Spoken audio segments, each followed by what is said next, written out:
सालों पहले की बात है। एक आलसी लेकिन भोला भाला युवक था मुरली। दिन भर कोई काम नहीं करता, बस खाता ही रहता और सोया रहता। घर वालों ने कहा कि चले जाओ, घर से निकल जाओ, कोई काम धाम करते नहीं हो, बस पड़े रहते हो। वह घर से निकलकर भटकते हुए एक आश्रम जा पहुंचा। वहां उसने देखा कि ये गुरुजी हैं और उनके शिष्य कोई काम नहीं करते, बस मंदिर की पूजा करते हैं। उसने मन में सोचा कि यह तो बहुत बढ़िया है, कोई काम धाम नहीं, बस पूजा ही तो करना है। गुरुजी के पास जाकर पूछा, क्या मैं यहाँ रह सकता हूँ? गुरुजी बोले, हाँ हाँ, क्यों नहीं। मुरली बोला, लेकिन मैं कोई काम नहीं करूँगा। तब गुरुजी बोले कि नहीं, कोई काम नहीं करना है, बस पूजा पाठ ही करना होगा। मुरली बोला, ठीक है, वह तो मैं कर लूँगा। अब मुरली आश्रम में रहने लगा। ना कोई काम ना कोई धाम, बस सारा दिन खाते रहो और प्रभु भक्ति में भजन गाते रहो। 1 महीना बीत गया। फिर एक दिन आई एकादशी। उसने रसोई में जाकर देखा कि खाने की कोई तैयारी ही नहीं हो रही। तब उसने गुरुजी से पूछा कि आज खाना नहीं बनेगा क्या? तब गुरुजी ने कहा, नहीं, आज तो एकादशी है, सबका उपवास है, तुमको भी उपवास करना पड़ेगा। उसने कहा, नहीं, अगर मैंने उपवास कर लिया तो कल का सूरज ही नहीं देख पाऊँगा। हम तो नहीं कर सकते उपवास, हमें तो बहुत भूख लगती है। आपने मुझे पहले क्यों नहीं बताया ये बात? गुरुजी ने कहा, ठीक है, तुम ना करो उपवास, पर खाना भी तुम्हारे लिए कोई और नहीं बनाएगा, तुम्हें खुद से बनाना होगा। मुरली मरता न क्या करता, गया रसोई में। गुरुजी फिर आए, देखो, अगर तुम खाना बना लो तो राम जी को भोग जरूर लगा लेना और नदी के उस पार जाकर बना लो रसोई। मुरली बोला, ठीक है। लकड़ी, आटा, तेल, घी, सब्जी, सारा सामान लेकर मुरली महाराज चले गए।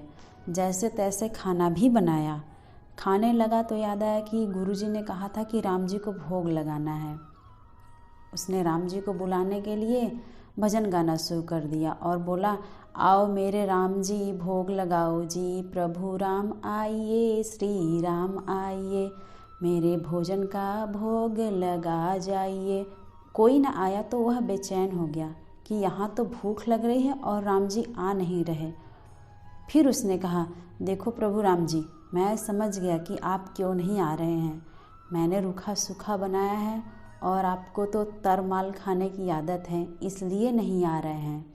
तो सुनो प्रभु, आज वहाँ भी कुछ नहीं बना है, सबका एकादशी का उपवास है, खाना हो तो यही खा लो। श्री राम अपने भक्त की सरलता पर बड़े मुस्कुराए और माता सीता के साथ प्रकट हो गए। भक्त असमंजस में। गुरुजी ने कहा था कि राम जी आएंगे, पर यहाँ तो माता सीता भी आई हैं और मैंने तो भोजन बस 2 लोगों का बनाया है। चलो कोई बात नहीं, आज इन्हें ही खिला देता हूँ। मुरली बोला, प्रभु मैं भूखा रह गया, लेकिन मुझे आप दोनों को देखकर बड़ा अच्छा लग रहा है।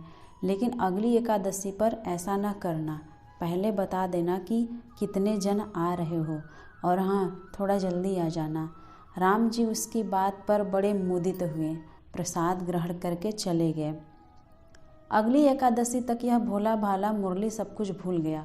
उसे लगा कि प्रभु ऐसे ही आते होंगे और प्रसाद ग्रहण करते होंगे। फिर एकादशी आई। गुरुजी से कहा, मैं चला अपना खाना बनाने, पर गुरुजी थोड़ा ज़्यादा अनाज लगेगा, वहाँ 2 लोग आते हैं। गुरुजी मुस्कुराए और मन में सोचने लगे कि भूख के मारे बावला हो गया, इसलिए ऐसा बोल रहा है। फिर मुरली से बोले, ठीक है, ले जा और अनाज ले जा। अब की बार उसने 3 लोगों का खाना बनाया। फिर गुहार लगाई, प्रभु राम आइए, सीता राम आइए, मेरे भोजन का भोग लगा जाइए। प्रभु की महिमा कितनी निराली है। भक्त के साथ कौतुक करने में उनको भी बड़ा मजा आता है। इस बार वे अपने भाई लक्ष्मण, भरत, शत्रुघ्न और हनुमान जी को लेकर आ गए। भक्त को चक्कर आ गया, यह क्या हुआ? 1 का भोजन बनाया तो 2 आए। आज 2 का खाना ज़्यादा बनाया तो पूरा खानदान ही आ गया। लगता है आज भी भूखा ही रहना पड़ेगा। सबको भोजन लगाया और बैठे बैठे देखता रह गया और खुद भूखा रह गया। अनजाने में ही सही, लेकिन उसकी भी एकादशी की व्रत हो गई। फिर अगली एकादशी आने से पहले उसने गुरुजी से कहा, गुरुजी, ये आपके प्रभु राम जी अकेले क्यों नहीं आते? हर बार कितने सारे लोग लेकर आते हैं, इस बार अनाज ज़्यादा लगेगा। गुरुजी को लगा कहीं यह अनाज बेचता तो नहीं है, चलकर देखना पड़ेगा। जाकर भंडार में बोले, इसे जितना अनाज चाहिए दे दो, और छुपकर उसे देखने लगे। इस बार मुरली ने सोचा, खाना पहले नहीं बनाऊंगा, पता नहीं कितने लोग आ जाएं, पहले बुला लेता हूँ, फिर खाना बनाता हूँ। फिर उसने बुलाया, प्रभु राम आइए, श्री राम आइए, मेरे भोजन का भोग लगा जाइए। तब सारा राम दरबार मौजूद हो गया। प्रभु बोले, यह क्या, प्रसाद तो तैयार ही नहीं है। भक्त ठहरा भोला भाला बोला, प्रभु इस बार मैंने खाना नहीं बनाया। तब प्रभु ने पूछा, ऐसा क्यों? मुरली बोला, मुझे मिलेगा तो है नहीं, फिर क्या फ़ायदा बनाने का, आप ही बना लो और खुद ही खा लो। राम जी मुस्कुराए। सीता माता भी गदगद हो गई उसके मासूम से जवाब से। लक्ष्मण जी बोले, प्रभु अब क्या करें? प्रभु बोले, भक्त की इच्छा है तो पूरी करनी ही पड़ेगी, चलो लग जाओ सभी लोग काम पर और खाना बनाओ।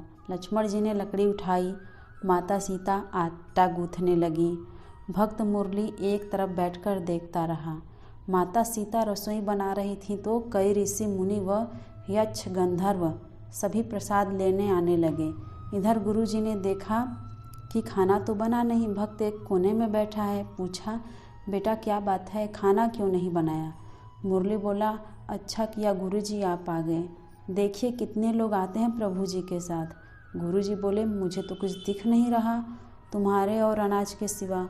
मुरली ने माथा पकड़ लिया।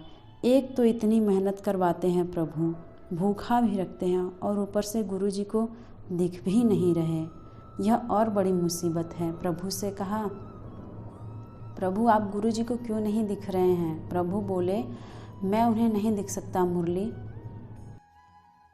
तो मुरली बोला, क्यों? वे तो बड़े पंडित हैं, ज्ञानी हैं, विद्वान हैं, उन्हें तो बहुत कुछ आता है, उनको क्यों नहीं दिख सकते आप?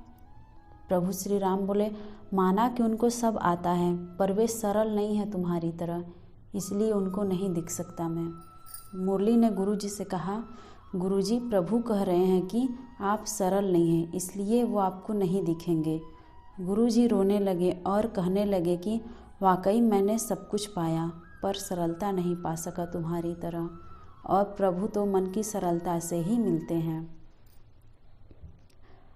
अगर आप सबको कहानी अच्छी लगी तो कहानी को लाइक करें, शेयर करें, और चैनल पर नए हैं तो चैनल को सब्सक्राइब करें।